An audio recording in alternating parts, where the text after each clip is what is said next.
음악을 만드는 기술의 접근이 그 어느 때보다 쉬워진 오늘날이지만 대표적인 히트곡들을 만들어내는 이들을 살펴보면 굉장히 소수의 사람들입니다. 히트곡을 만들어낸 이력이 있는 작곡, 작사가들과 프로듀서들이기 때문에 끊임없이 그들의 음악을 받기 위해 가수들은 줄을 섭니다. 그 음악을 듣는 대중들에게 이 프로듀서들은 거의 알려지지 않았지만 음악 업계에서 이들은 엄청난 스타나 다름이 없습니다. 많은 히트곡들이 결국 같은 사람들이 만든 곡들이기 때문에 비슷하게 들리는 것은 당연합니다. 2015년에 오스트리아 연구자들은 지난 50년간 발매된 다양한 장르의 50만 장의 음반을 음악 경제적으로 분석했습니다. 그들의 연구는 더 많이 팔린 음반일수록 더 간단한 음악적 구조를 지니고 있다고 말합니다. 특정한 음악 스타일이 인기를 끌수록 그 음악의 악기 구조는 정형화됩니다. 이는 대량 생산의 원인이자 결과라고 볼 수 있습니다. 음악 산업이 디지털화되면서 틈새 시장을 공략하는 음악이 늘어날 것이라고 예측되었지만 사실 여전히 대부분의 음악 시장 경제는 히트곡을 중심으로 돌아가고 있습니다. 전체 산업의 18이 98의 자본을 좌지우지하고 있다고 볼 수 있습니다. 최근의 음반 회사들은 대중이 어떤 음악을 주로 듣는지 분석해 히트곡들을 미리 파악한 후 음악을 만듭니다. 2014년에 쓰여진 한 기사에 따르면 샤점이라는 음악 검색 애플리케이션이 이런 분석에 최적화된 도구라고 합니다. 이 애플리케이션으로 수집된 데이터를 통해 대중을 끌어모으고 있는 곡들을 찾아내는 것입니다. 히트곡이 되어가는 과정을 실시간으로 잡아낼 수 있는 것이죠. 이런 식으로 음악 산업을 분석하는 작업은 거의간의 수공업이나 다름없습니다. 음악 통계를 전문으로 하는 데이터 과학자 비터 후에만을 따르면 여전히 라디오 송출이 히트곡을 예측하기에 가장 좋은 방법이지만 그 바로 다음은 위키피디아 백과사전 검색량이라고 합니다. 음악을 듣는 행위는 혼자 있음에도 불구하고 다수에 속해 있다는 기분을 느끼게 해줍니다. 바로 이런 이유로 사람들은 히트곡을 듣습니다. 많은 이들이 동시에 같은 곡을 듣고 있다는 것을 알기 때문입니다. 바로 이 사회적 유대감이 먼 미래에도 히트곡이 존재할 수 있는 이유입니다. 심지어 사람들은 더 나아가 음악적 취향을 통해 누구와 실제 사회적 관계를 맺을 것인지 정하기도 합니다. 2011년에 행해진 연구에 따르면 사람들은 서로의 음악적 취향에 따라 상대방을 평가한다고 합니다. 4개의 장르로 음악적 취향을 나누고 그에 따라 각각의 취향을 가진 사람들에 대해서 상상하는 상황이 주어졌을 때 사람들은 비슷한 취향을 가진 사람들과 더 많이 유대하고 어울릴 수 있을 것이라고 판단했습니다. 거대 자본으로 운영되는 회사에서는 젊은 음악가들이 다른 회사로 가는 것을 막기 위해 불합리한 내용의 계약서에 서명하도록 만듭니다. 당연히 그들이 맺은 계약은 음악가보다는 회사의 이익에 맞도록 되어 있습니다. 누가 어떤 것에 대해 얼마만큼의 공을 인정받고 수당을 받는지 결정하는 것은 늘 어렵습니다. 이런 저작 권료 등과 관련된 문제는 너무나 어려워 업계에 있는 법 전문가들만 제대로 이해할 것입니다. 그리고 이런 혼란은 언제나 음반 회사의 이익으로 이어지는 법입니다. 저명한 음악가들은 계속해서 업계에서 음악가들이 취급받는 불합리한 방식에 대해 문제를 제기해왔습니다.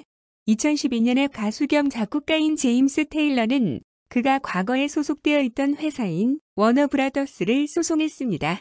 저작 권료로 거의 $200만 육박하는 금액을 지불하지 않았다는 이유였습니다. 감사를 통해 워너브라더스가 지속적으로 테일러의 저작권 수입을 축소해서 보고했다는 것이 드러났고 심지어 테일러의 동의 없이 테일러의 음악 모음집까지 발매했다는 것이 들통났습니다. 음악가 프린스는 워너브라더스 등의 음반 회사들과의 법적 분쟁을 특히나 공개적으로 드러냈습니다. 1993년 분쟁에서는 심지어 볼에 노예 제도라는 단어를 적은 채 공개석상에 나타나기도 했습니다. 2015년에 프린스는 타이달이라는 음악 스트리밍 서비스를 통해 자신의 새로운 음반을 공개하겠다고 발표하면서 이런 노예 제도에 대한 언급은 업계 전반에 해당이 되는 부분이며 젊은 음악가들은 음반 회사와 계약을 체결하지 말도록 주의해야 한다고 경고했습니다. 1990년대에 이런 불합리한 계약 체결로 자신의 소속 회사와 법적 분쟁을 시도한 음악가는 프린스뿐만이 아닙니다. 가장 인기가 치솟던 시절인 1998년에 백스트리트 보이즈는 그들의 매니저를 사기죄로 고소하기에 이르렀습니다. 뉴욕타임즈에 실린 한 논평에서 음악가이자 작가인 데이비드 바이런은 오늘날의 예술 산업의 가장 큰 문제는 불투명한 수익 구조라고 언급했습니다. 주로 계약상 양쪽 모두 저작권 등으로 벌어들이는 수입이 정확히 얼마가 되는지 공개하지 못하도록 되어 있으며 이는 결코 음악가에게 이점으로 작용하지 않습니다. 이런 구조를 투명하게 공개하는 것이 작가, 작곡가, 프로듀서, 음악가들을 비롯한 업계의 모든 이들을 공평하게 대우하는 시발점이라고 말합니다. 사실 오늘날에는 프로듀서가 아무런 악기를 다룰 줄 몰라도 히트곡을 만드는 데에는 문제가 없습니다. 모든 음악은 컴퓨터로 만들어지고 이런 기술들은 모두가 접근할 수 있도록 제공됩니다. 이로 인해 음악을 만들 때 전통적으로 필요했던 연주자들이나 오디오 기술자 등 모든 사람들이 사실상 필요가 없어졌습니다. 한때 미국 음악 산업의 중심지였던 내쉬빌은 특히나 이런 업계의 변화에 많은 영향을 받았습니다. 한 보고서에 따르면 음악 산업으로 인해 만들어진 중산계층은 2000년 정도를 기점으로 감소하기 시작했고 연주자들이나 반주 밴드들은 점점 일자리를 잃어나갔습니다. 비영리 단체 내쉬빌 작곡가연합은 2000년과 2015년 사이에 전업 작곡가의 수가 80% 감소했다고 발표했습니다. 작곡가들은 주로 특별한 가수를 염두에 두지 않은 채 음악을 만들고 제대로 적임자를 만날 때까지 이리저리 곡을 소개합니다. 히트곡 엄브렐라를 만든 레드존은 브리트니 스피어스에게 곡을 팔기 실패하자 당시에는 거의 신인이나 다름없던 리안나의 프로듀서들에게 곡을 넘깁니다.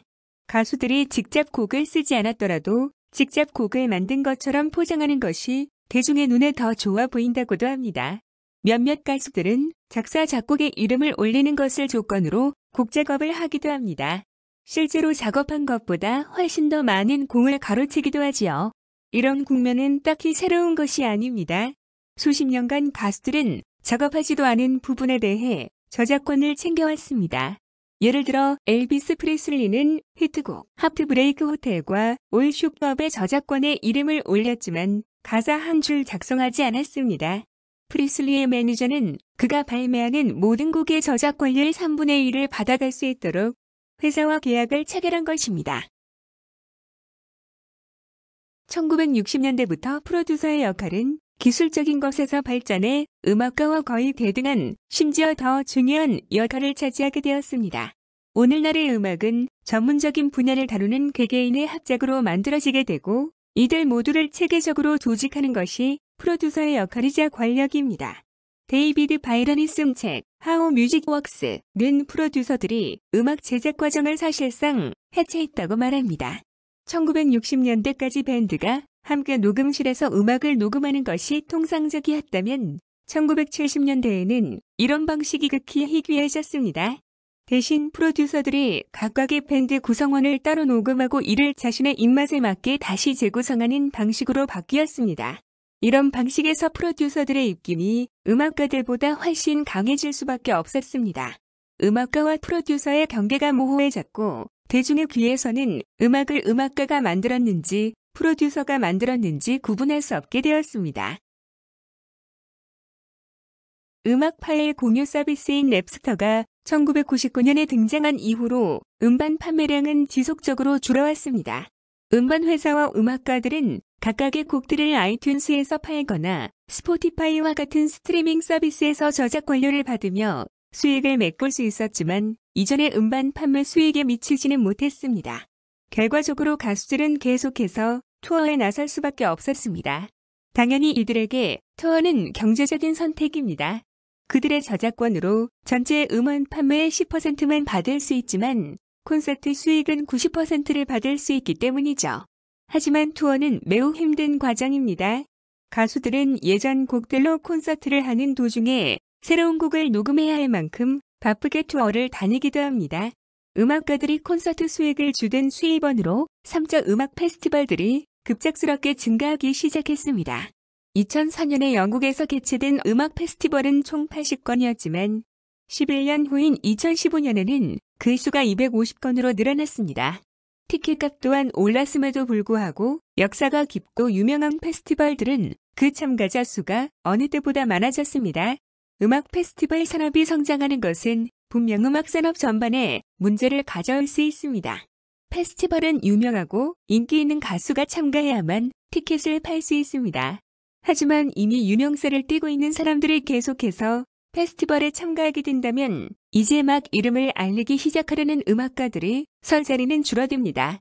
새로운 인재를 발굴할 기회를 잃게 되는 것이죠. 음악 페스티벌에서 무대를 하는 음악가들의 평균 연령은 지난 20년새에 10살이 늘어났습니다. 더 심각하게는 이미 음악 페스티벌의 정점이 지났다고 여겨집니다. 2016년 테네시주의 역사적으로 중요한 보나루 음악 축제는 최악의 티켓 수익을 거뒀습니다. 이듬해 판매가 조금 오르기는 했지만 그 최고치에는 한참 못 미치는 수익이었습니다. 스포티파이와 같은 스트리밍 서비스는 사람들이 음원을 구매하지 않고도 음악을 들을 수 있게 해줍니다. 2008년에 처음 선보여진 스포티파이는 이제 수백만의 전 세계 이용자들을 보유하고 있습니다. 엄청난 수익을 얻지만 대부분이 저작 권료의 형태로 다시 음반 회사와 음악가들에게 돌아가기 때문에 스포티파이는 수익 창출을 위해 허덕였습니다. 그렇다고 해서 음반 회사들과 음악가들이 저작 권료를 많이 받는 것도 아닌 상황입니다. 미국 음반산업협회에 따르면 2016년에 처음으로 스트리밍 서비스에서 거둔 저작 권료가 음악 업계의 주된 수익이 되었습니다. 지난 몇 해 동안 스트리밍 서비스 구독에서 오는 저작 권료가 굉장히 증가했다는 것이 큰 이유였습니다. 2015년과 2016년의 1년 사이에 저작 권료 수익은 12억 달러에서 25억 달러로 증가했습니다. 하지만 또 다른 이유는 아이튠즈와 같은 디지털 음원 다운로드 수익이 계속해서 감소하고 있기 때문입니다. 같은 해의 다운로드 수익은 22%가 감소했습니다. 스트리밍 서비스가 음악 업계에 점차 중요한 지위를 차지하게 되면서 음악가들로부터 법적 분쟁을 면치 못하기도 했습니다.